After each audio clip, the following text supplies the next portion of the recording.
So when it comes to harem anime, there was always one anime that stood out and was vastly different than all the other ones, and that is the Fruits of Grisaia because it's arguably one of the darkest harem anime ever made. Yes, it is based off a visual novel, and you know most of the time when visual novels get an anime adaptation, they usually add some of the most craziest stuff from the visual novel into the anime. But this one takes a very interesting turn when it comes to what happens in here because it has a list of kind of crazy topics and themes that happen throughout like the whole anime. So I'll say two of the most important themes that happen in here that like is literally impacted by like the whole story is trauma and parents basically neglecting their children and not really paying attention to the way they should, because almost every character that's in here has some type of past like that, from experiencing some type of crazy trauma, because trust me, they have some crazy trauma, and then also from being neglected by their parents. So the anime basically follows a guy named Yuji, and he's basically going to enroll into this school. So he transfers into the school, and at the school it's only him in the classroom with 5 other girls,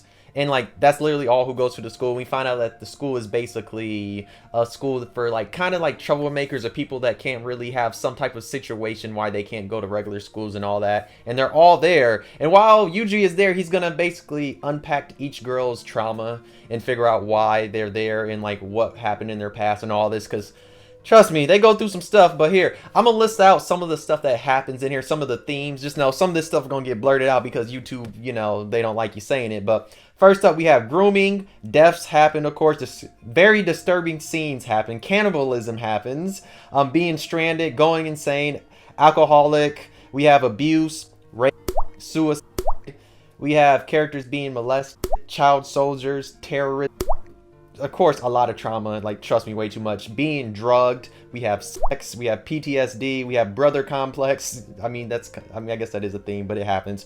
We have murder, we have illness, we have bullying, survival's guilt, because somebody survives and like a whole bunch of people guilt that person, so they have that guilt of like why are they the only ones to be alive type of thing. Of course, like I told you earlier, parents neglecting their children, we have harassment, we have arson, because trust me, somebody burns some type of building down. We have psychological trauma, we have depression, we have split personality disorder, and we have kidnapping. There's more, trust me, there's more themes that probably happen throughout like this whole anime that I haven't mentioned, but those are some of the main ones, and trust me, they all impact, and like everyone I've listed is all kind of crazy because what happens and how it affects each person.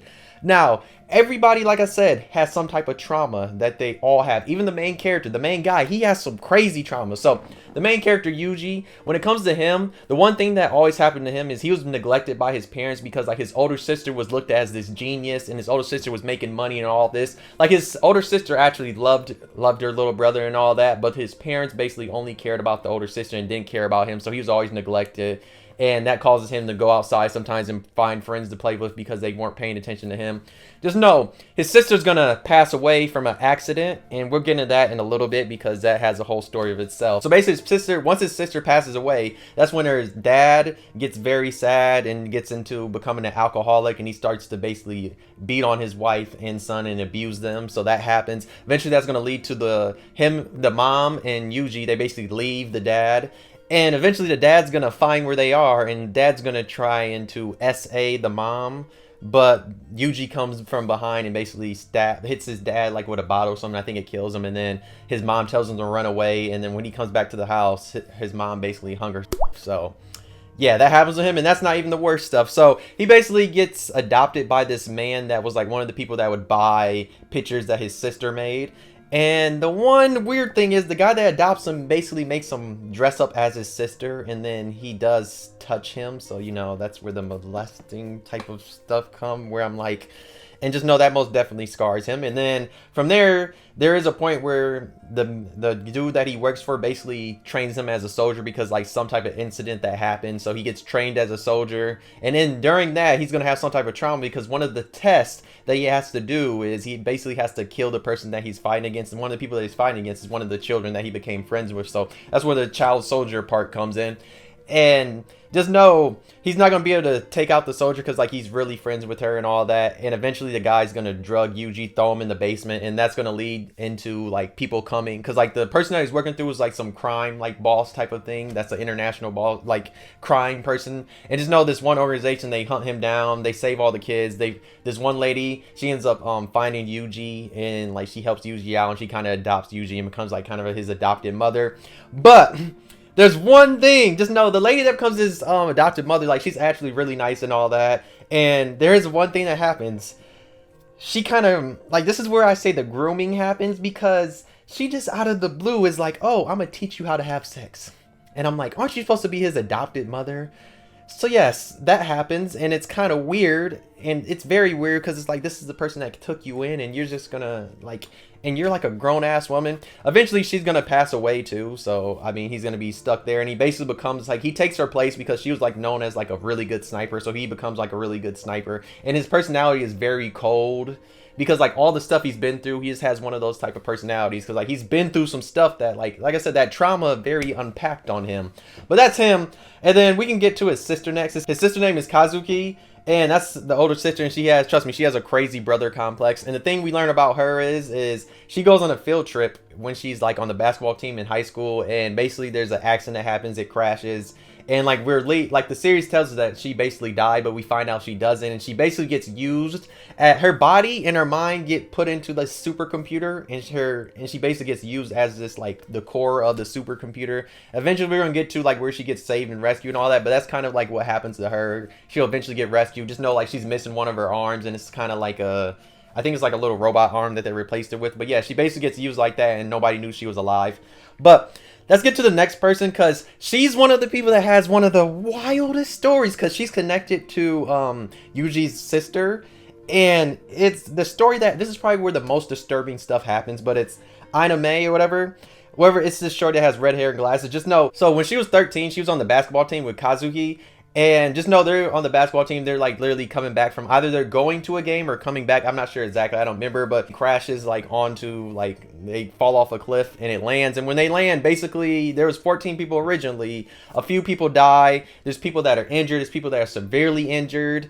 And just know throughout this whole thing, a lot of crazy stuff is going to happen, because you have Kazuki, she tells them at the start, she's like, yo, we need to leave this place that we can try and find somebody on the road that can help us or something. And like the team leader didn't really like Kazuki, so like she's like, no, we're not gonna do this. And plus like their instructor was basically, he was passed out too, and they have people that are injured. Like I think there was like there's one girl that literally had like a cut inside her stomach, and just know them taking care of that's gonna get kind of nasty, because like she's gonna get magnets that basically form on her like cut right there, and yeah, somebody has a broken arm, leg, all this crazy stuff.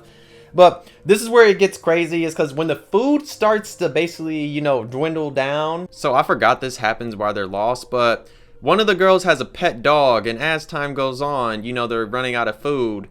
They basically let the dog's suffering end, and then they all decide to eat the dog. So yes, this is how you know how dark this gets, especially on that trip. It's gonna basically cause them to do some questionable things, because yes, you have people that are passing away because not everybody can survive there, and plus they're running out of food. And as the food gets to running out, just know the team captain and like the teacher that wakes up, they start to bring back something called deer meat. And just know in the area they're at, there's like no animals, anything they can really find. So the question is, what is this deer meat? That's where the cannibalism comes in. They're basically eating the people that passed away. Yeah. And just know that's not a good thing, because that turns them crazy. And Kazuki, she literally sees what's happening, and she has like the one redhead girl. She's like, yo, we need to leave. And like she shows her like where they're getting the meat from. And as they see that, just know there's a scene, a very wild scene, where the teacher and the team captain are basically having sex. And it's very weird. It's very weird, because like, that's why I said it's a very disturbing scene of them doing that. And like also like as those two are leaving, you're gonna have like other teammates. They're like, because I said they're eating that deer meat, so they're going crazy, and like they're stabbing each other, all this other stuff. And eventually the redhead girl, she's gonna be the only one that survives, because Kazuki, she sacrifices herself to basically make her survive, and she gave her food and all this other stuff. She eventually makes it to the road, and she gets saved. But just know the parents of the children are all gonna basically be mad that she was the only one that survived, this other type of thing. They blame her for surviving all this, even though everything that happened during that thing is like hella crazy, and so much trauma was put on her because of all the crazy stuff that was happening. And they were literally stranded for like 2 weeks. So it's like, dog, they're like, all the parents just blame them, even though you find out that basically the kids and all of them, they basically died from eating that deer meat, of course. And you never really find Kazuki's body. You never find her body. So like, you really don't know what really happened to her until like we get into like a later season, like the last season they did. But that's like the one thing that happens with her. She gets survival guilt, and like she basically gets hella depressed and all this. People spread rumors about her, all this other things. So that's going to drive her to like basically go on the road, take a road trip, because she gets her motorcycle license.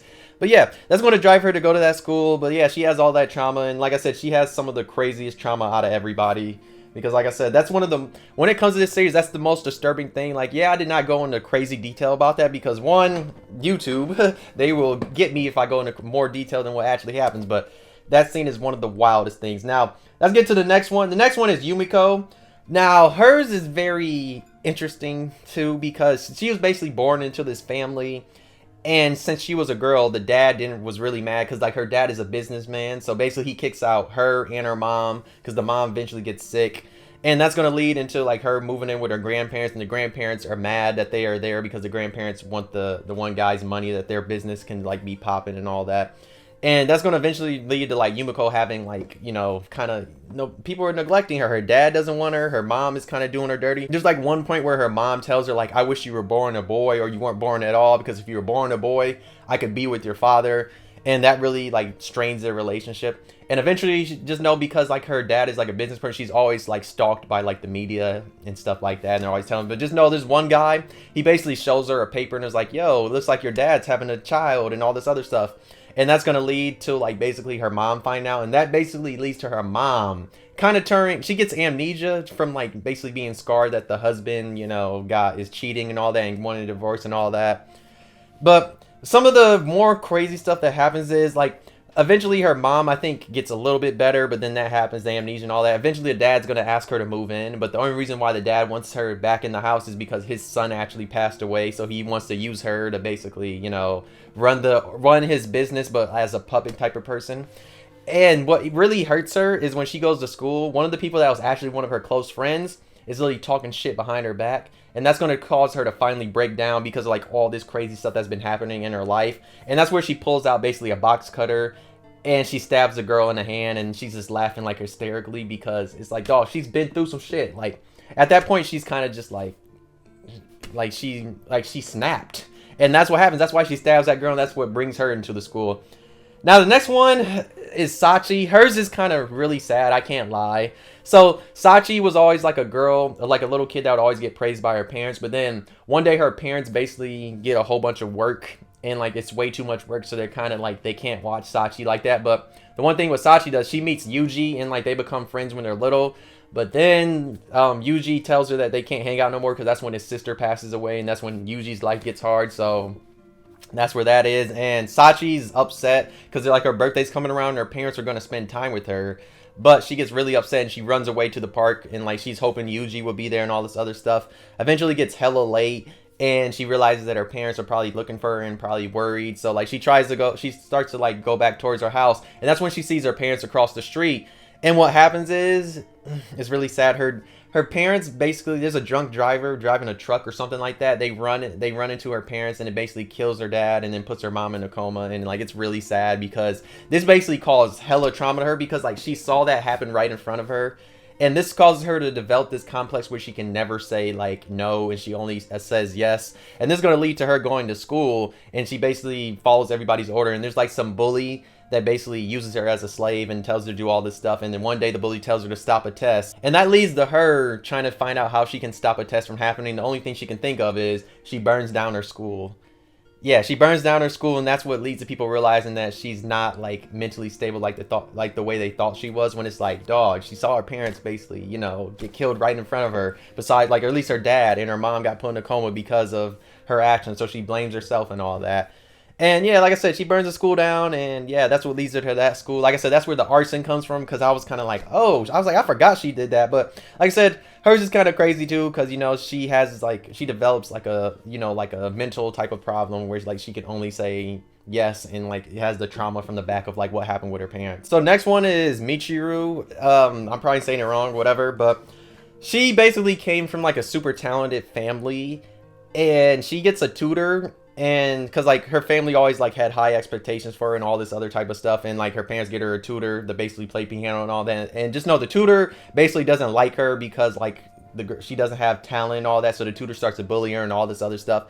And one day we find out that she has like a heart condition, and that leads to basically her parents neglecting her and not caring about her no more since she had a heart condition. And I'm like, dog, what? I said, how you just gonna like stop caring about your child because they have a heart condition? Because so that happens, and that's gonna lead to her getting depressed and all that, and she thinks about like suicide and all that. And that's one day when she meets this girl. She goes to the roof because like she was thinking about it. And that's when she meets this girl that literally was about to jump, but then she saves her, and they become close friends. But then the girl basically jumps off the roof eventually too, like right in front of her, and that scars her, and like that causes like her heart to basically like she has like kind of like a attack. Some I forgot exactly what they said. It's like it's some type of attack, and like her heart kind of like because like her heart is very weak, so like she kind of gets in has like an attack like that and gets put in the hospital, and that's going to cause her to develop basically multiple personalities because she's going to get somebody else's heart like transplanted into her, and she's going to eventually develop like multiple personalities, and like it's the other, and like they call it like other Michiru. And that happens, and just know eventually that's going to lead to her wanting to basically she stabs herself and all this other stuff because like she doesn't want the other personality to come out and all that. So that's what affects her, and you realize like she's going through stuff, and she's eventually going to change the way she talks into like a person that's like kind of talks cute type, you know, like the cutesy type of talk, says funny stuff like that. So she's going to try and change her personality and stuff like that because of like that. But like I said, hers is crazy because I mean, yeah, she saw her friend basically die in front of her, and then she develops split personality, and then like she even wants to kill herself because she doesn't like the split personality too. But like I said, hers is like it's not the craziest one, but it still is crazy. Now, the next one, like this one might be the second craziest one, mainly because of what happens, and it's kind of crazy, and it makes sense why what happens. But the next girl, like her name is like Makina. And what happens to her is she's basically from this like big wealthy family, and like they have all these different branches and all that. It's just a big family like that. And they're basically having a dispute of like who's going to run basically like the family or whatever, be the leader of the family next or whatever. So she gets kidnapped, and they basically ransom her, and like her dad comes in, and basically her dad gets killed right in front of her.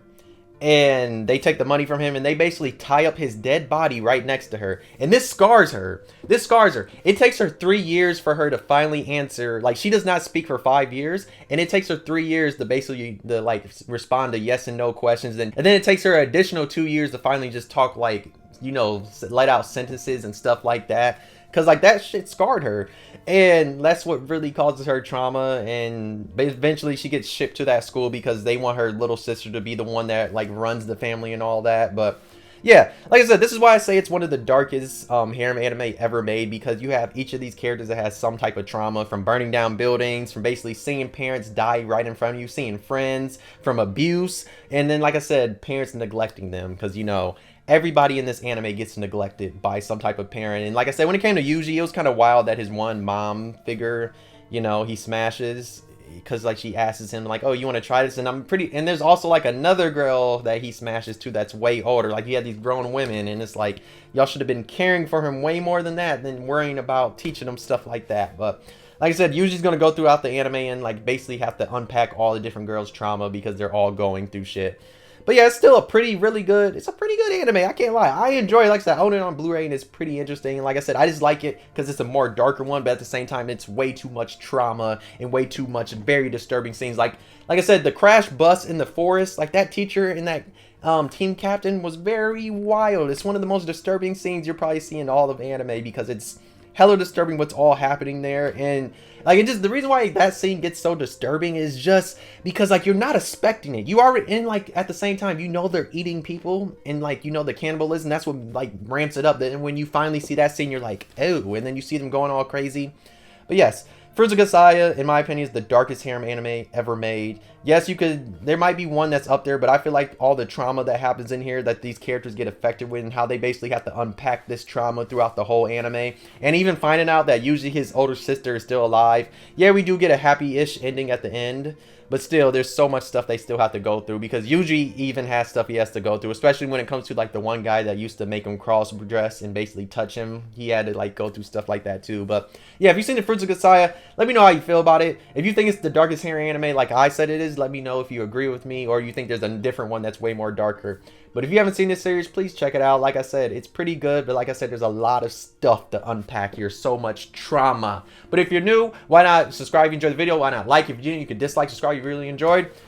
But yeah, like I said, this anime is just a whole bunch of trauma, and they unpack trauma, which is kind of crazy. He goes through each of these girls and unpacks their traumas. Yes, I'm not going to lie, there are like some short little like OVA-ish ones where they do have fan service. I'm not going to lie. There's a scene where a girl's on a banana in a bunny girl suit. It's Yumiko. I'm just going to say that. That does happen. Yes, there's a little bit of fan service, but that's usually... But that's like literally the short OVAs, but the rest of the series is more, you know, unpacking all this damn trauma that happens in here, because it's kind of crazy, though.